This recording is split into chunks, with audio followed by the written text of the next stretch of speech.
guys, nandito na naman tayo at ito, komentuhan natin ngayon ang about dito sa sinabi nitong si The Goat. Itong si Senator The Goat about sa aba, isipin mo ang pera pinapasunog. What the heck? Sige, komentuhan natin. Let's go.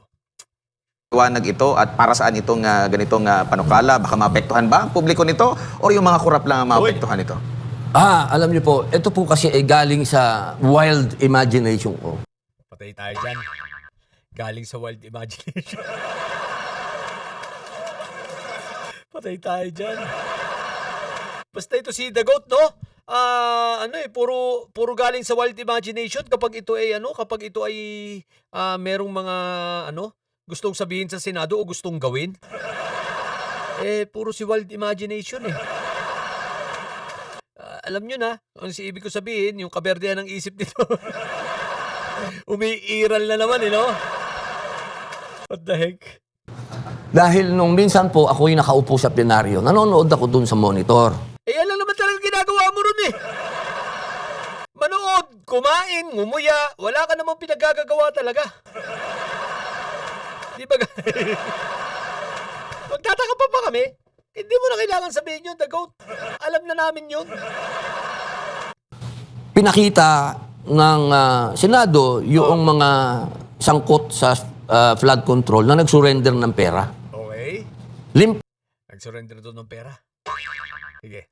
Limpak na pera po. Talagang milyon-milyon na tagi-1,000. Okay. Kasabay po niyan, noong pinakita din, yung video naman ni Congressman Saldico, na puro limpak-limpak din na pera, na puro tagi-1,000. Okay. Pumasok sa isip ko, kung sunugin kaya na lang natin tong mga... Grabe, sobrang wild ng isip nitong si The Goat. Isipin mo, naisipan niya 'yon. Na sunugin na lang daw. What the heck? Hoy, The Goat, ano naman nangyayari sa'yo? Kasi kung ano-ano ang mga ini-imagine mo eh. Pati pagsusunog ng pera nai-imagine mo. What the heck? Alam kaya nitong labag sa batas yun? Under ng PD 247 pag di ako nagkakamali. Presidential Decree 247 na ipinagbabawal kasama ron ng pagsunog ng pera. Sa bagay, imagination niya lang naman. Kayo naman wag kayo na nga Nag-i-imagine lang yung tao sa gusto niya sunugin, ano ba pakin natin? Ang galing talaga. Yan ang senador kaya wag na tayong uulit Alam nyo na. Pag-artista, Robin Padilla. What the heck? pera na ito at ipagbawal ng Bangko Sentral na gamitin ang pera na yan. Ibig sabihin, ipagbawal na gamitin yung pera daw na nandun. Yung mga nakuha. Susunugin na lang, ganun ba? Ano ba? Ang anga mo. Pagbabawal, tapos susunugin, tapos... Alam mo ba kung ilang tao pwedeng matulungan nun at pwedeng pakainin? Di kayo sasunugin panggastos na lang ipambili ng pagkain ng mahihirap. Pambili ng pagkain ng ating mga kababayan. Ipampaaral, ipang-tuition sa mga mga estudyante o kaya kumuha ng mga scholar para dito. Ang dami kaya milyon-milyon, daang milyon yun. Tapos susunugin mo lang. Anong klaseng pag-iisip yan? Doon sa Mindanao, sa marami rong mga kababayan nating Muslim ang naghihirap din. Di sana itulong na lang sa kanila. Tapos ang naiisip mo, sunugin pa. Sa bagay, imahinasyon lang niya. What the heck? nun, pag pinagbawal natin to, mawawalan siya ng purchasing power. Okay, nag-uusap na tayo ng purchasing power dito Pag ipinagbawal daw yung paggamit din, natural! Hindi mo maibibili yun! Ngayon, ang tanong ko, paano mong ipagbabawal ang perang yon? Paano mong may batas ba tayo na para ipagbawal ang perang yon? Sa bagay, susunugin nga. Di ba sobrang bobo lang? Isipin mo, sunog talaga ang solusyon. Ang kanyang na-imagine sa dinami-dami ng pwede niyang ma-imagine, no? Na wild imagination niya pagsusunog pa ng pera. Talagang ang criminal, once a criminal is always a criminal Di ba? Isipin mo pati pagsusunog ang pera, paglabag pa rin sa batas What the heck? Nawalan siya ng kapangyarihan. Kapag nawalan niya ng kapangyarihan, ibig sabihin niyan, yung mga nagtago niyan, wala silang paggagamitan na niyan. At kasabay pa niyan, Ano daw? Ay, ayun, hanggang doon na lang. Ano daw? Ulitin nga natin. pag pinagbawal natin to, mawawalan siya ng purchasing power, mawawalan siya ng kapangyarihan. Kapag nawalan niya ng kapangyarihan, ibig sabihin niyan, yung mga nagtago niyan, wala silang paggagamitan na niyan. Ang galing magpaliwanag. Pag nawala yung purchasing power niyan, ibig sabihin niyan, yung mga nagtago niyan ay wala nang paggagamitan dyan.